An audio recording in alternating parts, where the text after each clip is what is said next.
The Houston Rockets have finally gotten into their first playoffs of this, young core's tenure under Ime Udoka.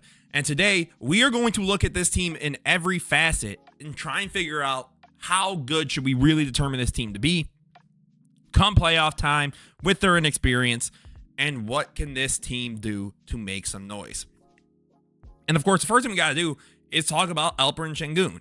Sengun is, I would say, the best playmaker, passer, facilitator for this team, right?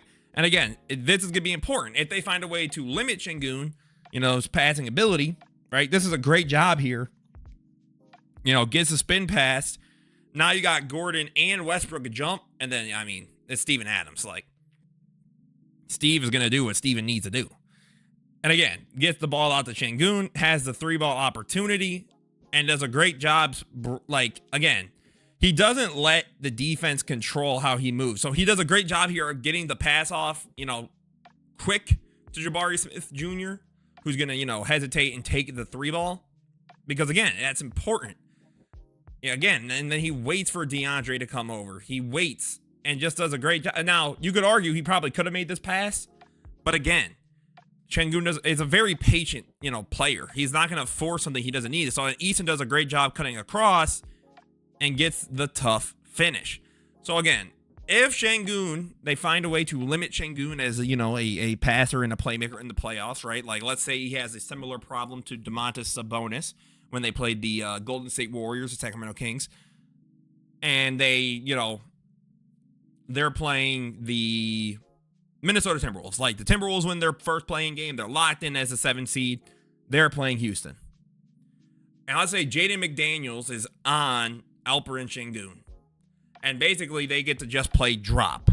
Where they, basically, either you're coming in to do something, or we all know that you're going to try and run a DHO-esque play, set, whatever, and you're not really looking to score from outside or in the midi kind of deal, right? And again, I like the way Sengun plays a lot, but there's limits to it, right? So again, the question just is what Sengun's going to do going to be maintained? Because if his playmaking and passing and just, the way that the offensive hub is kind of run is disrupted, then you're forcing a guy like Fred VanVleet to become your primary playmaker and facilitator. And at times he is that for the Rockets, but I don't think he's meant to consistently be that. He's meant to be able to help out Sengun. Again, great job here driving, but he has to have that offensive aggressiveness or it's not going to work. So he does a great job, right? He gets DeAndre at the, perimeter, basically. He drives, does a beautiful spin, right? Jamal waits too late. Thompson gets around.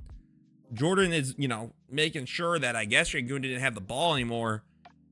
And then again, is helping to facilitate when it mattered the most. So then again, you get the handoff with Fred back over and just immediately oops it up to Thompson. I think if the playmaking is disrupted from Sengun, this team is going to have a very rough time in the playoffs.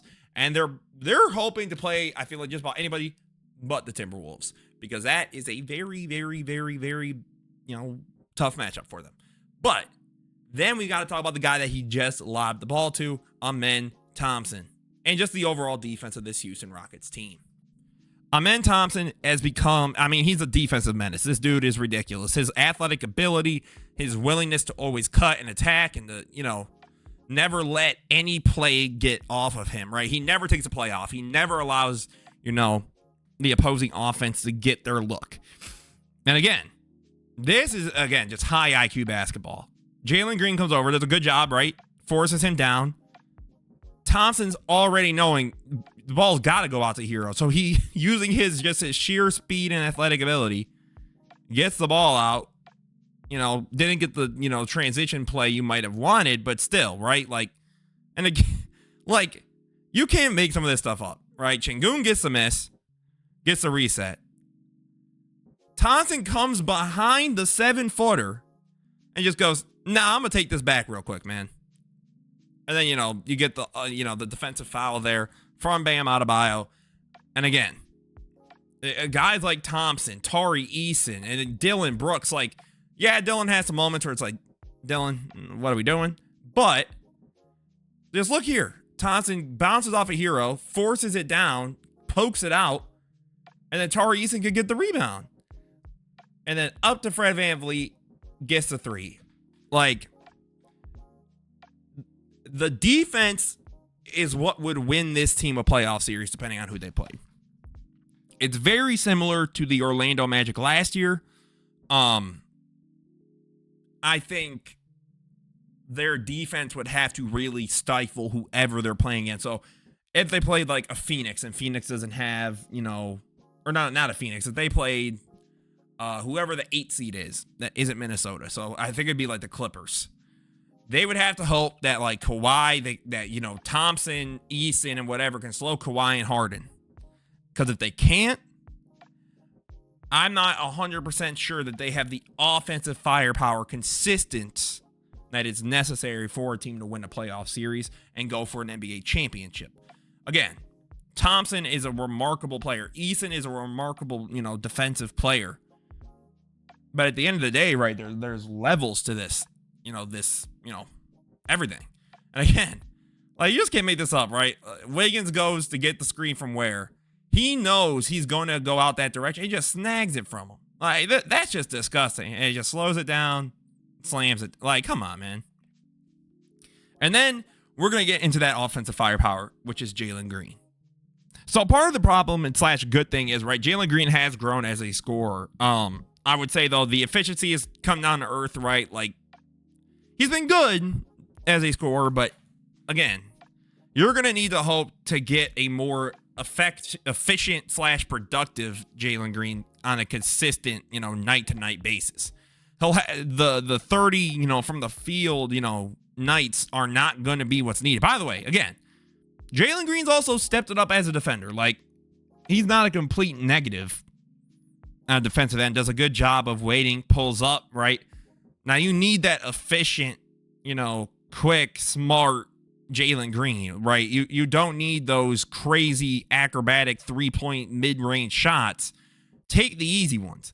Make your life easier, right? And some of these you're even seeing, like, Jaylen Green's a player who probably would, benefit a lot from playing in transition, slowing the game down, right? Or not slowing the game down, speeding it up, right? And again, he breaks past the man, right? The center realizes he stays down there. Then everyone else resets. They're like, okay, cool. So then Jaylen Green goes, I'm going to hit this step back. Again, I've talked about this before, I believe, in the Jaylen Green video or in a Houston video I did earlier this year. When Jaylen Green does not have to overthink the game, when he can play very simple, when he can, play very straightforward, is when he is at his best, right? He isn't a Luka. He's not a Giannis. He's not he's not even, like, he does not have the eye for the game, if that makes sense. Not to disrespect him in that way, but it's just, he's not the playmaker. He doesn't necessarily have the vision. And at times, he tries too hard to do a certain thing. And when he does, it crashes and burns for everybody, right? Because, fortunately or not, at times, he is their main offensive scorer, right? Like, he's their leading scorer right now at 21 or 22 points per game, which isn't really that high. Not saying it's got to be like 30, but usually like a 25, 26, I can see it. But 22 is like, whoa, right? And they got a lot of guys with 14 and 19, and that's fine. But when the playoffs come around and things get slow, right, and the game slows down, you're going to have to make a play. Your offense at times is going to have to get a tough, probably isolation or whatever it is, bucket.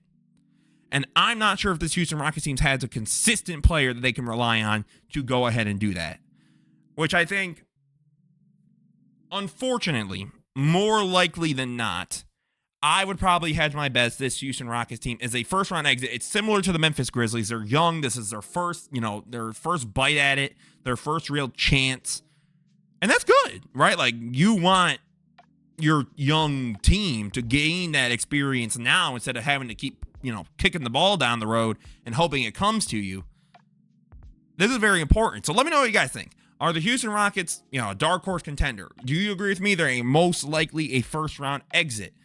What do you guys think that this team can really do to make themselves even better? As always, guys, this was Amster Knows Hoops. Don't forget to leave a like, comment, subscribe. Have a beautiful rest of your day, guys. Peace out.